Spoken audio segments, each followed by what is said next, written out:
You may have already seen me playing music, dancing crazy, maybe yelling and screaming, and probably most certainly crying. What am I up to with that? So this is what I call the 4-song meditation. I'll pick out 4 songs. I'll allow myself to move, make noises, say words, whatever I'm needing to let go of, or whatever I'm needing to encounter within myself happens in those 4 songs.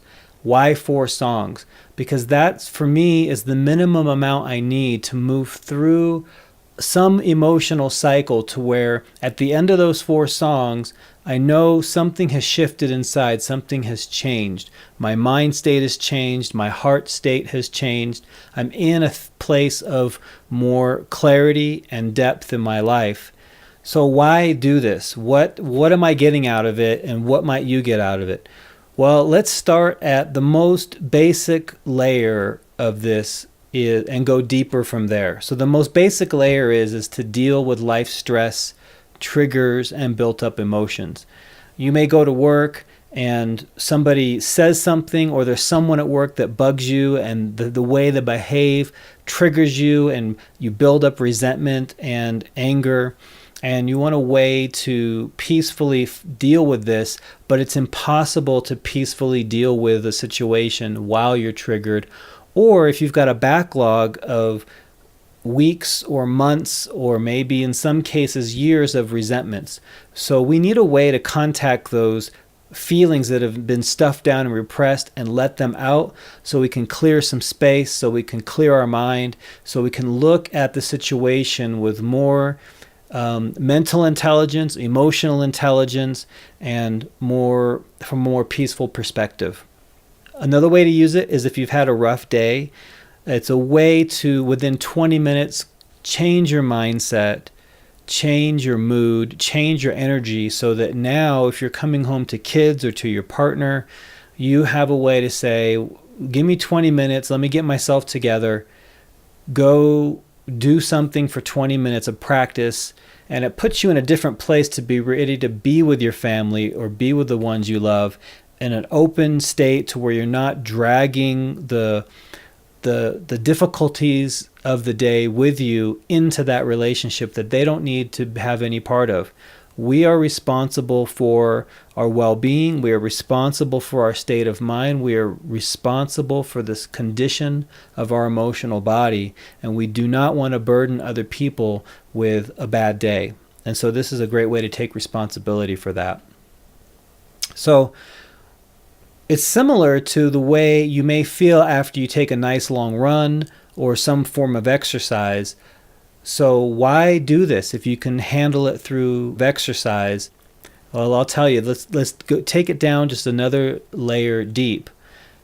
To meditate means to contact our interior space in some manner. I don't do good with sitting meditations. I usually fall asleep. I need meditations that are life activating, that bring me to life, that let me get into my body, get out of my head, out of my storytelling, into the present moment in my body. And I also need something to help me with the condition of my emotional state. So this 4-song meditation could be characterized more as a feminine type of practice, because it is dealing with body movement, with dancing, with making noise, with introducing a little bit of chaos into the way that I've ordered myself. And that ordering can sometimes be tyrannical a little bit, where I'm keeping my emotions in check, I'm keeping my words in check at work. I'm not saying exactly what I want to say, because I know it would be inflammatory and that it would not help the situation at all. And so this meditation helps me to de-inflame my emotional state, come back to some place of openness and gentleness in my heart, and then be able to see that situation from a different light and find a much more healthy and just a plain better way to deal with the situation. So another way to say that is, we want to break open and become intimate with the core of our discomfort. Because if we're having a problem at work or we're having recurring problems in our relationships, it's not just the specific event that happened that we're trying to address. There is some kind of core pattern that we're running in our lives, consciously and unconsciously, that keep creating patterns of conflict, patterns of self-sabotage, of self-destruction, or of hurting others that we want to get in touch with. And this meditation helps me to start to do that. That's why we want to do this in addition to, or instead of, going for a run, blowing off steam, doing some kind of physical exercise that can have some of the similar physiological effects, but don't always touch the emotional part that we really want to get in touch with. For most of us, we experience our emotional state as a mystery, as we're at the effect of something that we're not in control of, that we're the victim of positive emotions versus negative emotions, and often we want more of the positive and less of the negative, but we're not quite sure how to make that happen. So in order to understand something, you have to learn what it is, and not only learn what it is, but become in this deeply intimate with it in order to truly know it. So this practice helps us to become intimate with our feelings, intimate with our interior. Just like any other meditation, that's what it's designed to do. And for this one, it's specifically for helping us learn how to feel, to get better at feeling, as opposed to feeling better. Because you can go for a run and feel better temporarily, but you're still going to have those same recurring patterns happening the next day perhaps, or maybe 2 or 3 days from now. This meditation helps us to tackle recurring problems because recurring habitual patterns are happening on a physical, mental, and emotional level. And this meditation practice addresses all 3 of those areas of our life. So what is the nature of the feelings we're becoming intimate with? Well, let me highlight 3. The 3 basic emotions that I like to talk about that kind of cover most of our activities are fear, anger, and grief. So fear, if we're not intimate with our fear, if we are avoiding our fear, you will know this because you'll be in a state of indecision. Indecisiveness is an indication of unmet, unintegrated fear. And when we are able to be curious about that fear, become intimate with that fear, and go into that fear and befriend it, that indecisiveness turns into decisiveness. Integrated fear, it becomes bodily felt decisiveness, embodied decisiveness. Anger, when it's avoided and repressed and not understood, shows up in our life as being stuck. There's something place in our life where we're stuck and we can't quite seem to get movement in that part of our life. We can dream, but we can't act on those dreams. Another way it shows up is we might take on the mantle of the nice boy or the nice girl, and we're very agreeable, and we say yes when we mean no, and no when we want to say yes. We have a feeling of we don't matter, or we don't have power to affect our lives.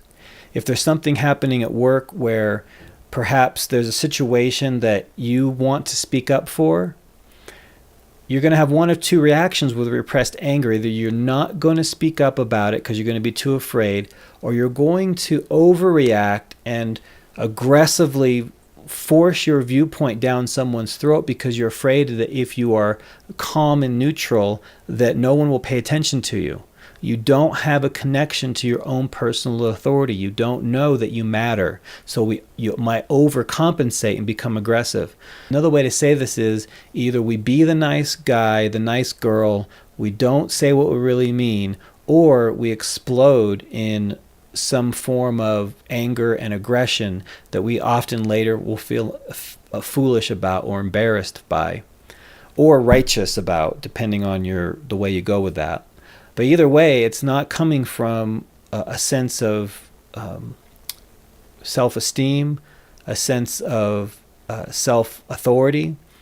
When we go into our anger, when we become intimate with our anger, when we befriend our anger, when we stay curious about our anger, and we learn to integrate that anger, let it have a home in our body, we no longer are nice or explosive. We become very comfortable with socially appropriately asserting ourselves.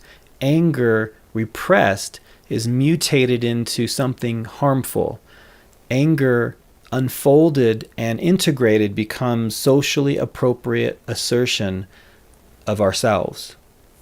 So those are some good reasons to be curious about, befriend, and become intimate with our anger.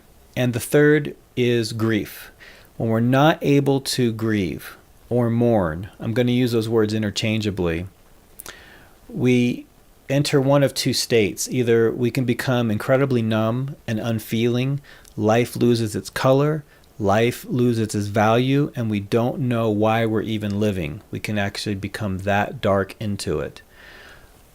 The other side of that is we can become hyper-reactive, hyper-feeling, hypersensitive, to where we are afraid to even think about the person, place, or thing that we lost that caused us pain. And any mention of it upsets us and destabilizes our reality. And we spend our life like a scared rabbit trying to make everything positive, make everything great, and avoid feeling the grief that's always there underneath the surface, the deep pain, the deep despair waiting to be expressed. It's always there. It never goes away. And it never goes away because it's a very important part of our psychology to grieve. Grief is the bridge that takes us from where we are to where life actually is. So where we're at is we may not want to have lost a loved one who has passed on. But the reality is that it has happened. So if we don't walk that bridge, we suffer great consequences because of it. Grieving is the natural process that allows us to cross that bridge so that we can accept that new reality and see the good and the possibility in the new reality, instead of wishing that life was the way it used to be and living in the past. So when we befriend our grief, become intimate with our grief, be curious about our grief, we reconnect with the ability to feel and the gifts that feeling gives us. Feeling in the emotional body is where the value of life is, where the meaning of life resides, and our what for. Like, why are we living? Why are we going through all of this? If you don't have a good relationship with your emotional body, you don't know the why and the what for, and life lacks a lot of meaning. But as we are curious about our grief, befriend our grief, and become very, very intimate with our grief, and allow it to flow through us, allow the tears to flow, allow our body to open, you reignite the aliveness of the emotional body. You start to be able to trust that you can move through the difficulties and discomforts of life, and you'll be okay on the other side. You'll be able to cross that bridge and find peace with the new reality that has happened. So fear, anger, and grief are three core feelings that permeate our life and show up in a variety of ways and different combinations to make the emotional imprints that we have. And we want to become intimate with those emotional imprints so that we can now have the decisiveness of integrated fear, the assertiveness and momentum in life from integrated anger, and the deep feeling and meaning that comes from integrating our grief. We want those working for us, not against us. I don't know of anything more difficult for a human being to do than to face the last frontier of our development, which is the emotional part of us. To master the emotional part of this trinity of physical, mental, and emotional aspects of our being, I think the emotional part is the most difficult. It's the place we don't want to go. Nobody wants to see me yelling and screaming on a video, right? People are repulsed by that. People don't want to see me crying. But what I am displaying in the 4-song meditation, I believe, is in everybody, but not being dealt with. So that's why I'm being so transparent with my process, and that's why there is a passion in me, and there's also a panic in me about being so transparent. I get panic attacks putting these videos together, talking about these subjects, because I am willing to be as transparent with my life as I know how to be, as I possibly can, because I want to give you permission to know that what is inside of you is not ugly, is not irreparable. What is in you is lead waiting to be turned into gold. What is in you is indecisiveness, a stuck life, and a life without feeling and meaning is waiting for you to turn that around and become decisive, become assertive, have your life move forward. And lastly, to feel deeply and feel the meaning and the value and the purpose of your life. Physical, mental, emotional. Decisiveness, assertiveness, and deep feeling. Those are what we all really want to have. Aside from career, aside from material success. If you try the 4-song meditation, you may see that you can start to touch those areas of your life. And it is a practice. I'm not offering a cure. I'm not offering a solution. I'm offering a practice, a way to become your own best friend, to get honest with yourself, to see deeply into yourself, to become intimate with yourself, and to let the mystery and the discomfort that resides inside of us come out and blossom into what you're trying to become.